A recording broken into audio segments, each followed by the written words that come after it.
Hello दोस्तों, आज हम बात करेंगे कि पेन हमारे जीवन का एक महान शिक्षक कैसे है।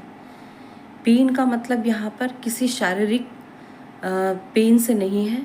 यहाँ पर पेन का मतलब है हमारे जीवन में आई हुई विषम परिस्थितियाँ, हमारे जीवन में आया हुआ दुख। तो दोस्तों, ये मैं 3 तरीके से बताऊँगी आपको कि पेन जो है हमारे जीवन में किस तरीके से बदलाव लेकर के आता है।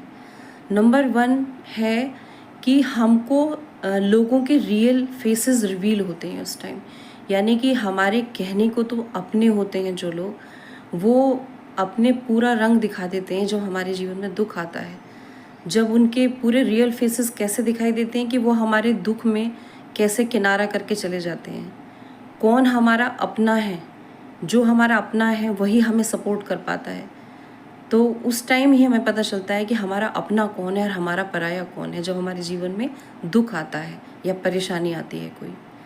सेकंड नंबर पर है, हम अपने जीवन की विषम परिस्थितियों में खुद को पहचान पाते हैं कि हम में कितनी शक्ति है, कि हम उस परेशानी से कैसे खुद को निकाल रहे हैं, हमारे अंदर क्या कमियां रही हैं और क्या हमारी ताकत है।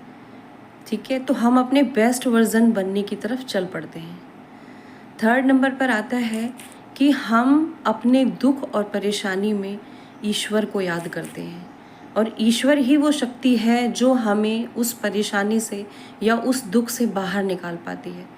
तो हम अपने ईश्वर को सबसे ज़्यादा याद करते हैं और उनकी शरण में चले जाते हैं।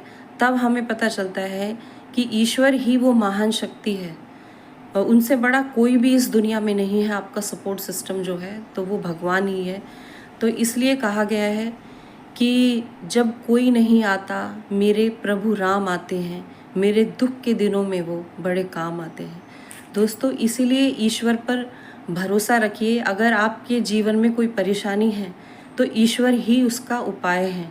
उनको आप उनकी शरण में चले जाइए, वो आपको पूरा सहारा देंगे और आपको उस दुख से निकलने का पूरा मार्ग दिखाएंगे। Thank you so much. God bless you all.